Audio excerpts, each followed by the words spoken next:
You ever feel like you're playing a game but nobody ever gave you the rulebook? Well, that's kind of what it can feel like in today's economy. And this isn't about politics or telling you to work harder. It's about the actual architecture, the blueprint of how wealth is built today.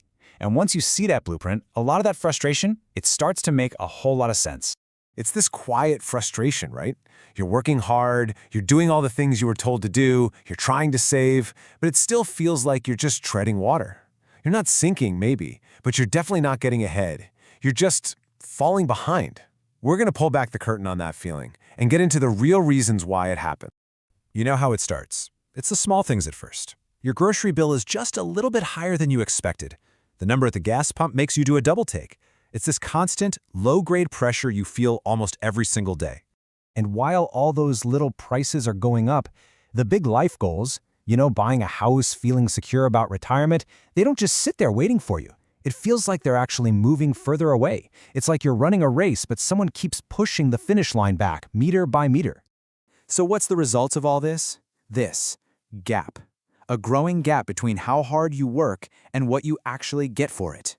And it's exhausting. It's so easy to start thinking, what am I doing wrong? But I'm here to tell you, it's not you. You're just playing a game where the rules have fundamentally changed. Okay, so here's the first really big clue to what's going on. We tend to mix up two totally different things. We talk about the wealth gap, but in our heads, we're thinking about salary. And that right there is the biggest misunderstanding we need to clear up. So first, let's talk about income. This one's pretty simple. It's what you get for trading your time and your skills.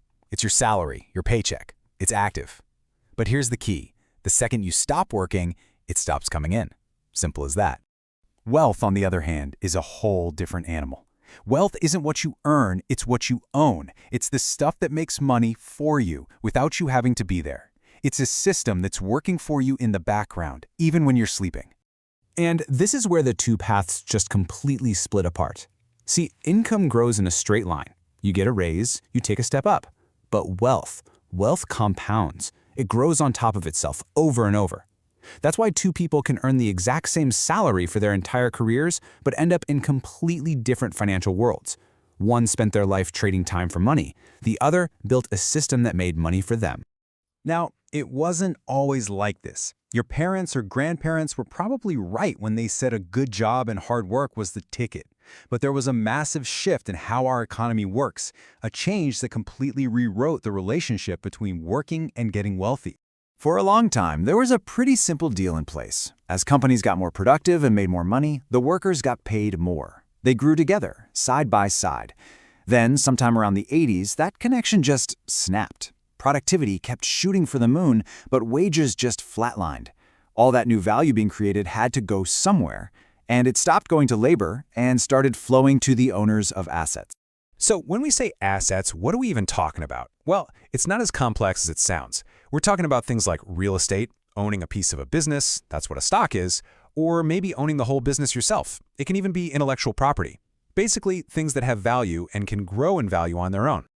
And this brings us right back to the engine room of the modern economy. Your personal labor, it can't scale. I mean, there are only 24 hours in a day, right? You can't just decide to work 500 hours next week. But assets? Oh, they scale automatically. A business can serve thousands of customers at once. A stock portfolio can grow without you lifting a finger. That is the fundamental difference.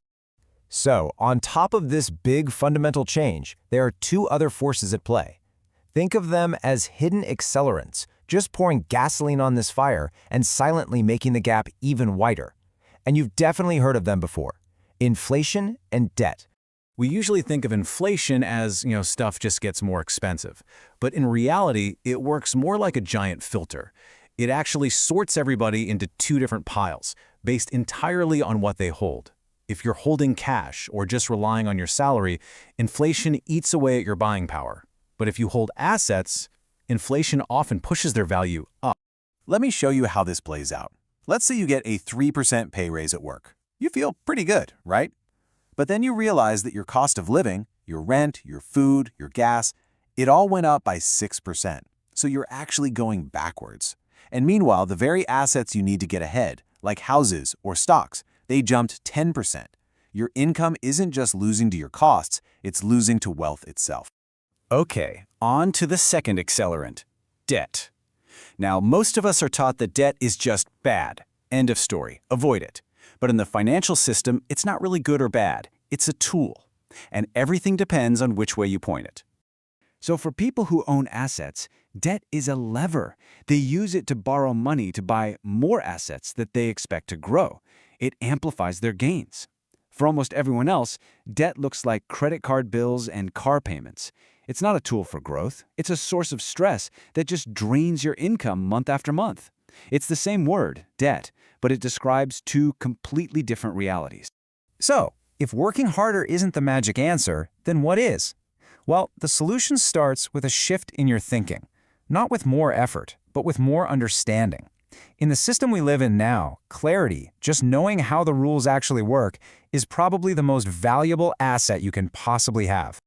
And this right here is why so many of us feel completely burned out. You're working harder than ever before just to stay in the same place. Your effort isn't being wasted, it's just being used for maintenance in a system where real forward progress requires something else. And you know what? Realizing that isn't failure. It's the first step toward a new strategy. If you take one thing away from this, let it be this. The system isn't personal. It's not sitting there hoping you fail, it's just designed to keep functioning. And for it to function smoothly, it kind of relies on most people not fully grasping the flow of money, or the real difference between income and wealth. That confusion benefits the system. Understanding, that benefits you.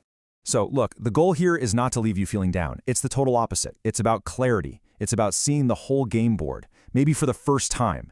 The goal isn't to just work harder inside the system, but to understand it so you can figure out how to navigate it differently. You've now seen the architecture, so the only question left is, what's your next move?